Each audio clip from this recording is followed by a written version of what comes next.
Greetings, salutations, and welcome to a very windy day in a car that doesn't matter, because you've probably seen that this is a compilation about acceleration and wheel spins. We've had a comment from someone called Ryan Forskenk who said, good day to you, sir. It would be great if you please make compilation video of the biggest wheel spins when pulling off for the acceleration with all the cars you tested over time. It would be our pleasure. Roll the intro.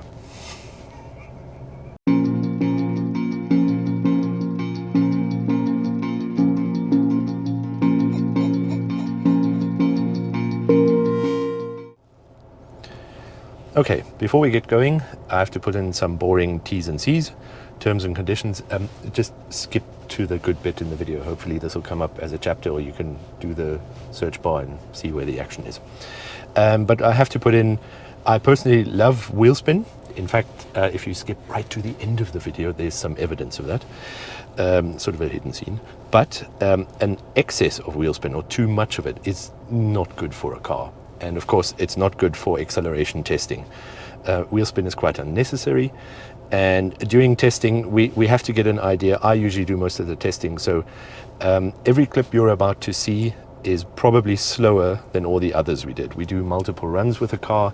Unless it consistently does the same acceleration time twice in a row, we usually do 3 or 4 runs, by which time I've got an idea of what the fastest time is.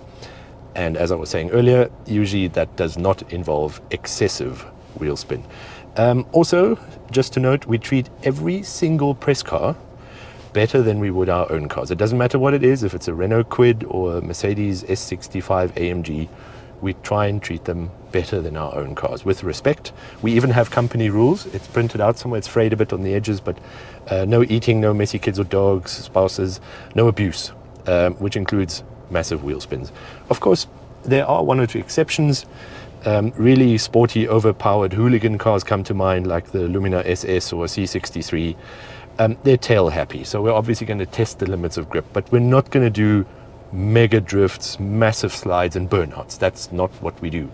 During performance testing, though, every now and then one of them gets away from us and there's quite a bit of wheel spin. Back to the testing, which I love doing and I want to do properly. The perfect launch is a clean, all-wheel drive, grippy start, probably with launch control. Because the launch can make or break an acceleration test. It's quite difficult to launch a powerful rear-wheel drive car. It's almost impossible to launch a very powerful front-wheel drive car. This gentleman will probably tell you. The traction control, you also have to figure out if it's helpful or if it's intrusive or not. Because in a powerful rear-wheel drive car, as you accelerate, the momentum moves to the back and you get a little bit more grip, so a bit of slip isn't too bad. In a powerful front-wheel drive car, the front lifts up, and if it's got a firm suspension and you've pressed the sports mode button, which everybody does, you've got less grip and you'll burn up the front tires and just stand there in a cloud of smoke.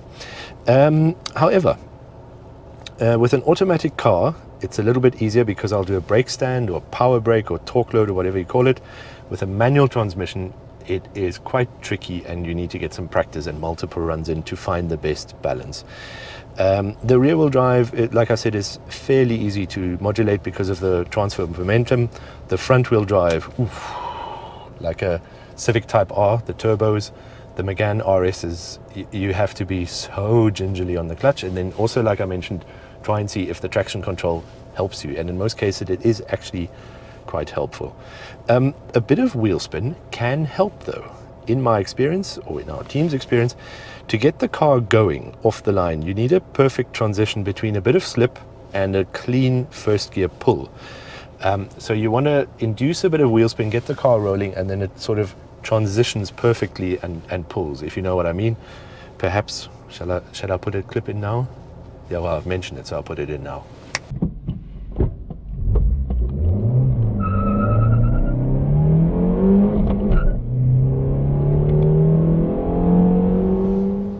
Right, welcome back. As another example, a normal start, like you would if you're just standing at the lights and you floor it, is, especially in modern cars, actually in all cars, is a bit too slow because everything needs to spool up and go. So that would also be a slower time. Let's put one of those in now as well so you can see what I mean.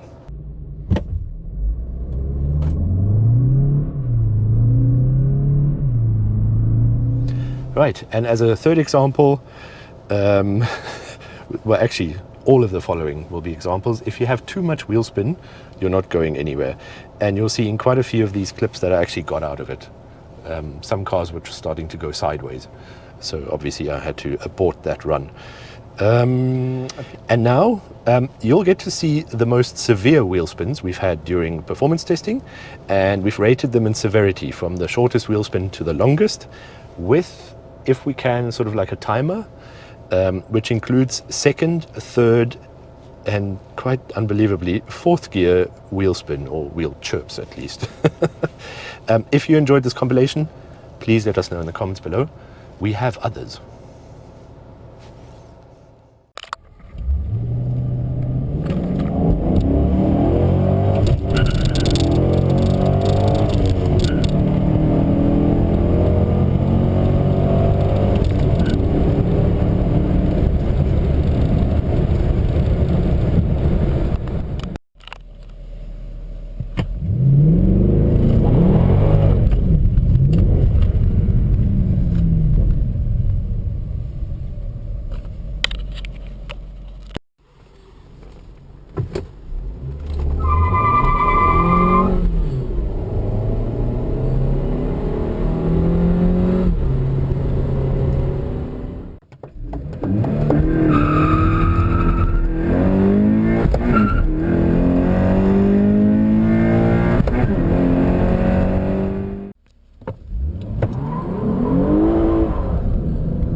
Okay, that's what happens if you try and go without traction control. There's a lot of turbo power.